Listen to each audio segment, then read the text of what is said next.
Well, hello, everyone, and thank you for joining us. Whether you're watching on video or listening on our podcast show, we are always excited to share important information with you.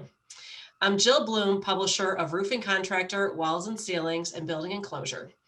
I'm here today with RC editor Art Eisner and Rick D'Amato, our editorial director, and our legal insight expert, Trent Cotney, the CEO of Cotney Attorneys and Consultants. Trent, thank you so much for joining us. Thank you, Jill, Rick, and Art. It's always great to be here. We got a lot of great things to talk about today. Some breaking news that I'll be able to fill our listeners in on. So really looking forward to today's conversations. Yes, we definitely always love spending time with you, Trent. But before we do, I want to take a minute and just reflect on the last 14 months, because we've kind of flew past that 1 year mark of shooting these legal insight videos with you. So in the past 14 months, we've recorded almost 50 videos with thousands of views. I mean, we've kicked off our first video on March 19th, 2020. Can you believe it's been that long? I can. It seems like it was yesterday. I know it was, but it seems like it for sure. We really had no idea what we were embarking on. But with your legal expertise, Trent, and insight, everyone has been able to navigate all these COVID issues and all the PP, the loans, everything's been going on just a little bit better. So thank you again for everything that you've offered the industry over the last year. Absolutely. And the great thing about this is it's just us talking, right? This is a great conversation between all of us. And, we get to touch on the issues that are affecting the industry. And I know our listeners are gaining a lot from it because I'm getting positive feedback from it as well. So, just really honored and pleased to be here for you guys for, Roofing Contractor Magazine, Walls and Ceilings, and just continue to discuss issues as they happen. So.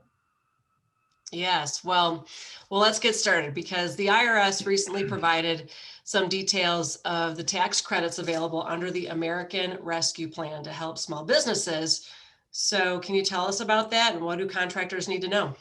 Sure. So it was very interesting because when this stimulus act came out, under the Biden administration, there were a lot of things in there that ended up being beneficial for the construction industry, but nothing that really had that punch like, the past stimulus plan. So what you have to kind of do is parse through it and figure out what are the good things and what are the bad things. So some of the good stuff is, from a tax standpoint, you can obtain additional tax credits or COVID-19 time off for your employees, and they extended that through September 30th of 2021.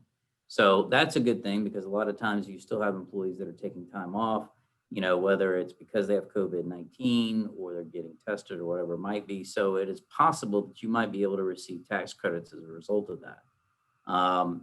What's really interesting is when you start thinking about kind of where we're moving and where we're going in this world of vaccines, how that kind of interplays with, some of the things that are coming up. So, overall, the American Rescue Plan Act, there was a lot of money spent on it, a lot of, distributions and other things that came out through that.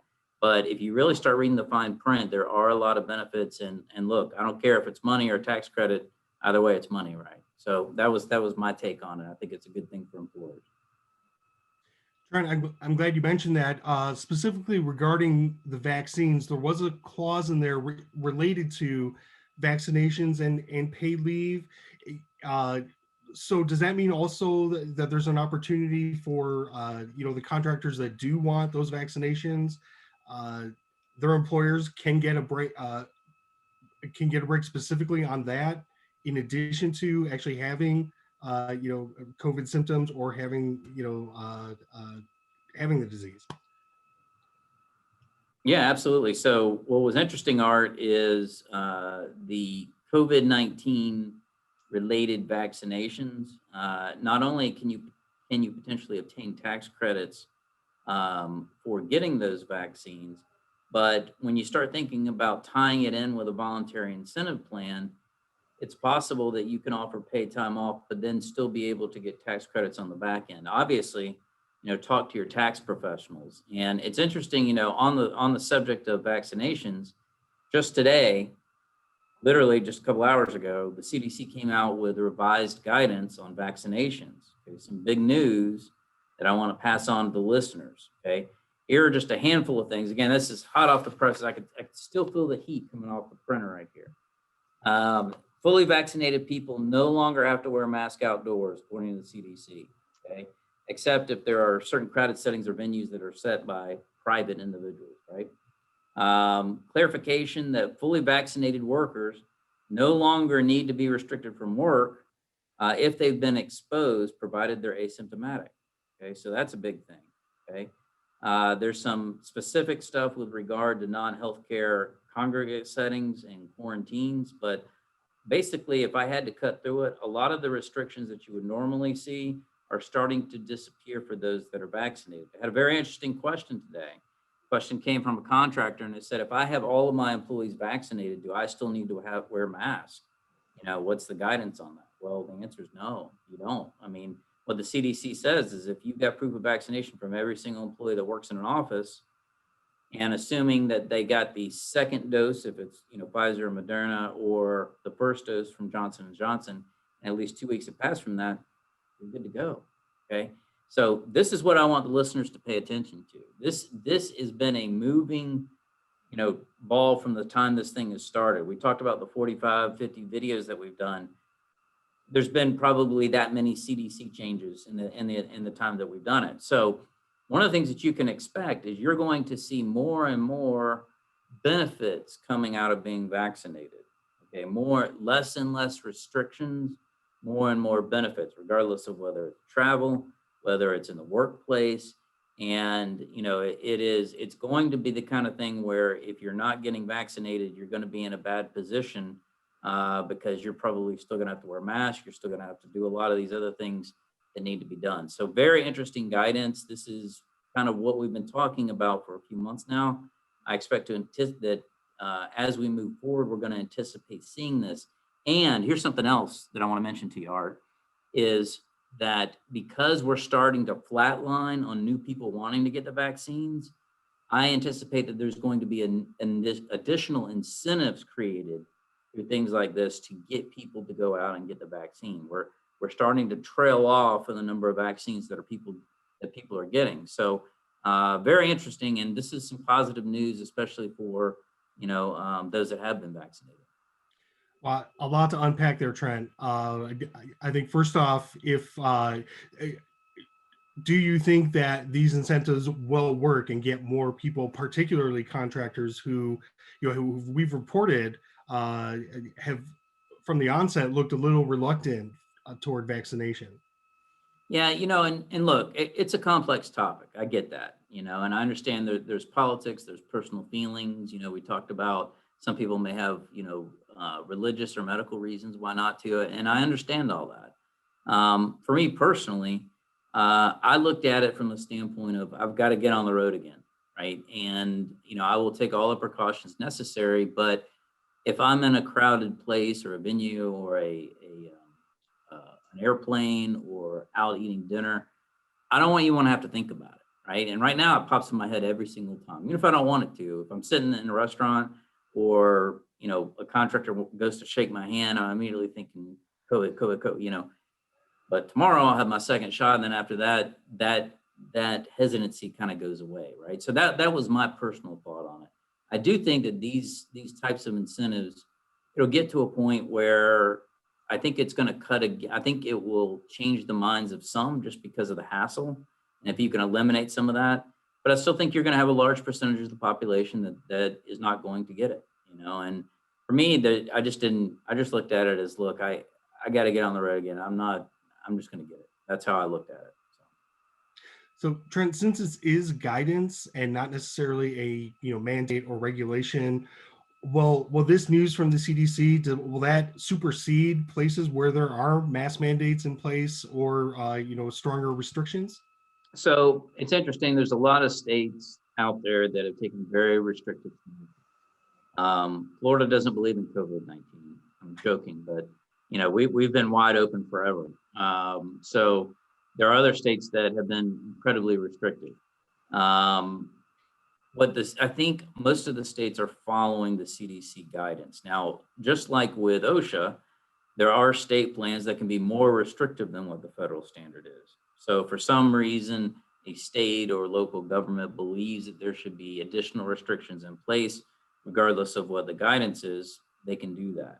Okay. I think it'll be subject to challenge because ultimately I think a lot of people are fed up with some of the more restrictive, crowd gathering and mask wearing and those types of things that are out there. But yeah, you will see more of this guidance come out. Absolutely. There's going to be more and more, guess what? Vaccinated people can do this and that, because I think ultimately what they want to do is help push people in that direction. All right, definitely big news there, Trent. Thank you for sharing. I'm going to turn things over to Rick. Thanks, Trent. Always good to see you. Thanks for being here. I'm here, my man. Thanks to our listeners and viewers for joining us today. You've been pretty active on social media recently, tweeting about the recent news GAF threw out there about their making shingles with post-consumer or post-manufactured goods up 15%. And I'm going to ask you also about, we spoke a few weeks ago about the shingle recycling business and all, so I'm going to set that aside for right in a second, but tell me what you think about the GAF news and what does it mean for the industry? So I was really surprised to see it and was very happy that they had taken that initiative. I've worked closely with GAF on a lot of things. Their training academy, their care program does a fantastic job. I've worked with Eric Asuna and Mac and some of those other people over there. Great group. And really what I was excited about was this was a nut that people have been trying to crack for a very long time. Rick, I know you and I've talked about it in previous conversations. And I like the fact that not only did they put $100 million towards it, but I think ultimately it's great to see a leader of the industry really get out ahead of it. And instead of continuing to go down the path of just throwing the stuff in the dumpster on the side of the road or wherever it ends up, we actually try to recycle a large percentage of it. And ultimately, I knew at some point that technology would get to a place where we could start recovering that. And I think it's become a necessity because as asphalt becomes more and more difficult to source for a lot of the asphalt-based products that we need for roofing, there's a necessity requirement as well. So very excited to see that GAF took on this. Obviously, they're a leader in a lot of the shingle market, so it was great to see it. And overall, I think it fits perfectly with sort of what my message was now's the time to look at renewable, sustainable energy, recycling. All that stuff is going to be big in 2021 and beyond. Well, obviously, it all ties together. And for shingle recycling, even, it's always been the stopper. There's just no product to do anything with it. So I'm praying that it works out well because it's going to make the difference in an asphalt roofing manufacturing business being sustainable. Right. We're seeing even cities like in Boulder, they're going to start requiring the high impact shingles as a minimum standard because they're seeing so many hailstorms throw so much old roofing in the landfills. And of course, we had that Shingle Mountain report a few weeks back in Denver and some other cities, Dallas. What do you think the legal, and there's just more noise. And do you think that there's more concerns from a legal standpoint for contractors dealing with their trash, dealing with old shingles? Absolutely. And, we represent roofing contractors throughout the U.S. in both state, local, and federal investigations involving dumping roofing related materials inadvertently that contained asbestos in it. And, that is my concern is when you see a mountain of shingles there, is it possible that there's asbestos? And you're always going to end up finding some of this somewhere. And all it takes is a test to really get you in some significant trouble. So the other issue is that as these mountains pile up, and there's there was one in Dallas in particular that was very, very large. If it's not watered down, if it's not properly maintained, that stuff becomes brittle, stuff gets in the air. It is toxic. You don't want to be breathing that kind of stuff. And it creates just a very, negative impact on the environment, not only from an air quality standpoint, but from, visibility standpoint and the potential other toxins that may leach out. So there is liability there from an environmental standpoint. And I think that as local governments start to really take a look at it, I think you're going to see more and more restrictions on where it can be dumped and the price for it to be dumped. So that will probably be in combination with both federal guidelines that may change. I don't think it's going to happen necessarily this year, but I do anticipate that under the Biden administration, you may see more robust dumping and recycling guidelines for some of these materials. But definitely on a local front, I've already seen it. I've already seen heightened restrictions, heightened cost, a lot of different things that are done that can potentially affect the shingle market and other markets that involve asphaltic-based products. And I think that's going to lead into the work that GAF is doing. They're going to do.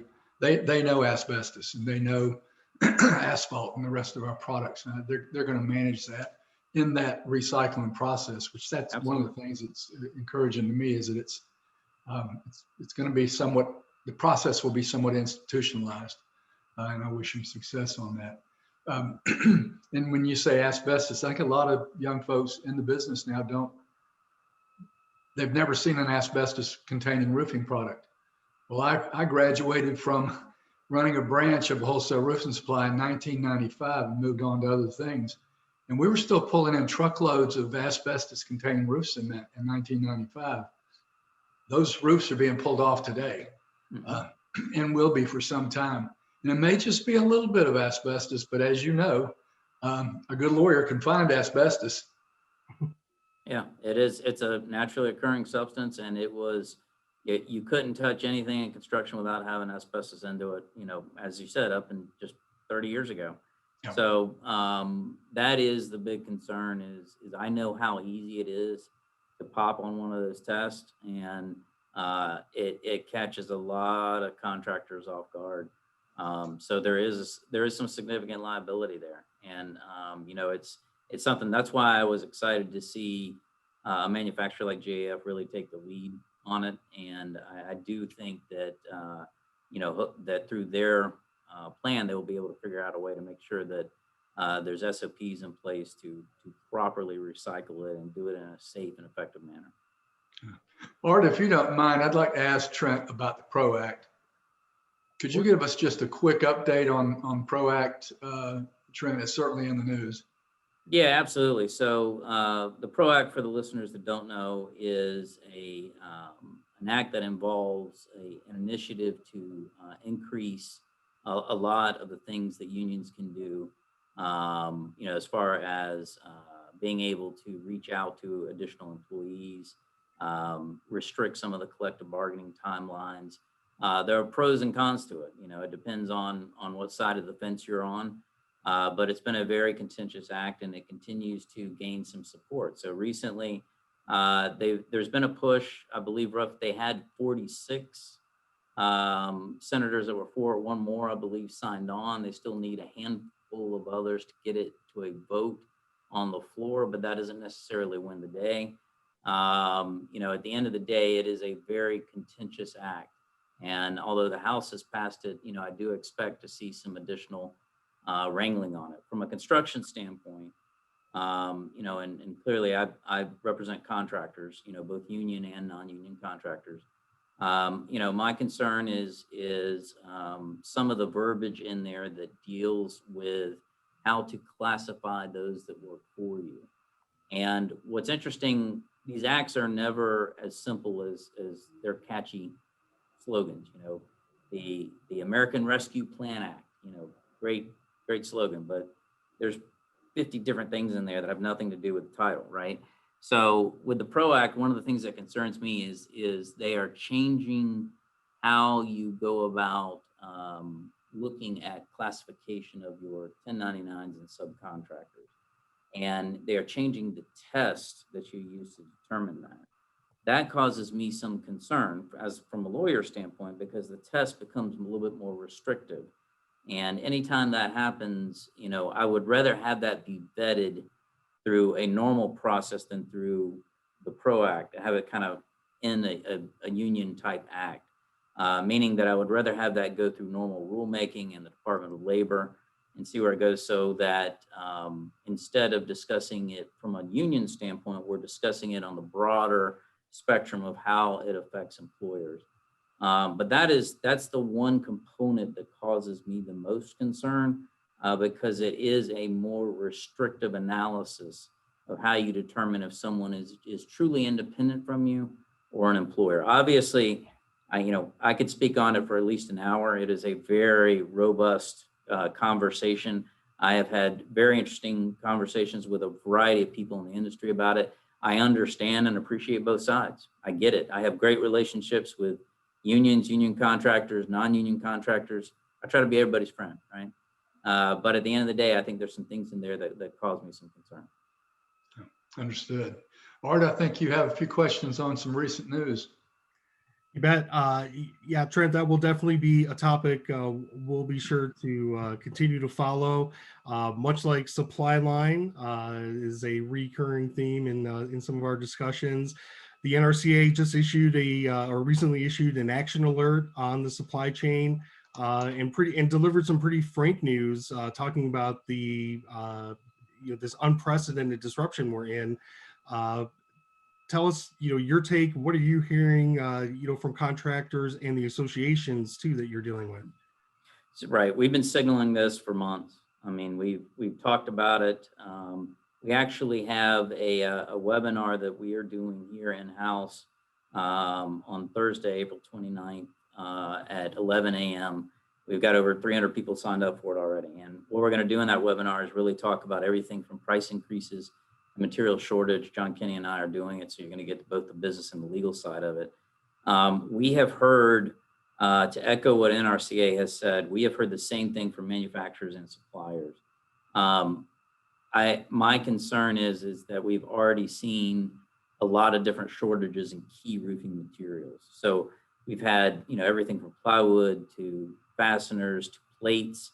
ISO and membranes we're seeing backlog on that, adhesive sealants, a lot of different things that require petroleum that were affected by the Texas refinery shutdowns. But there is a perfect storm coming, and that is the storm season. So the storm season is what really concerns me. And we are like I said, I've said this line a million times. I don't believe in stats. I don't believe in the news. I believe in the phone or the email. I know if contractors are emailing me with concerns, then it's a problem. And I can tell you that the phone and the emails are coming in hot and heavy from contractors all over the United States that are having prices suddenly change on them, notification of price increases by more than 50%, inability to obtain materials for 4-week lead times or more. And it has created a real crisis because demand is strong. Labor is where it is, but you can't get the materials to do the work. When you combine that with the fact that we're right in the middle of tornado and hail season, about to get into hurricane season, I'm thinking it's going to be third quarter or fourth quarter before you start seeing some stabilization, but you can absolutely expect price increases and longer lead times. Okay, let's everybody hold on. In other news, you recently wrote a column on roofingcontractor.com breaking down the insurance reform legislation that's currently being considered in your home state of Florida. Tell us why should contractors pay attention to that, especially if they're not in the Sunshine State? So very contentious legislation. It is, Florida is unlike a lot of other states in that there is heightened regulation here. There's licensure, there's the Florida Building Code, there is a lot of different things that need to be done from NOAs to, high velocity hurricane zone codes and all kinds of other things, right? So there tends to be special attention paid to the insurance and restoration and storm industry. And both of these bills, Senate Bill 76 and House Bill 305, came out, and originally they were designed as companion bills. They subsequently changed. But just to give the listeners an idea, Senate Bill 76, what it does is it provides that the coverage for a roof under insurance is 10 years and then fades out after that. Okay. Now I know, and you know, even in the state of Florida, you can get more than 10 years on an average shingle roof or metal roof or tile roof or whatever it is. Okay. So that causes some concern, obviously, from contractors that are looking for insurance to possibly get paid, and from a homeowner's perspective, right? And there are contentious bills because you have the retail side of roofing and the insurance side of roofing. Sometimes they don't necessarily agree with everything. So very contentious. Okay. There's been some subsequent revisions to that, and right now it does not have the House companion. And this week they need to figure out what they're going to do before session ends. So it may die on the vine, don't know. House Bill 305 is interesting because it went from being a companion bill to trying to restrict some of the things that the restoration and insurance contractors do. So solicitation, door to door, restricting some of the other ways that they negotiate and discuss things with homeowners. We have already learned that there is going to be a legal challenge to that bill if it is passed. Again, very contentious. Even within the industry, it's contentious. But the message to the listeners is, if this is happening in our state of Florida, you can expect that other states are watching, especially states that have a lot of hail damage and storm damage, and they are going to imitate, if not replicate, exactly what is happening here in Florida. So stay tuned. Obviously, we will update Roofing Contractor Magazine and the industry when we know the final outcome of it.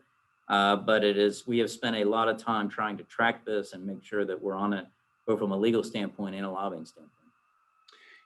Even if it does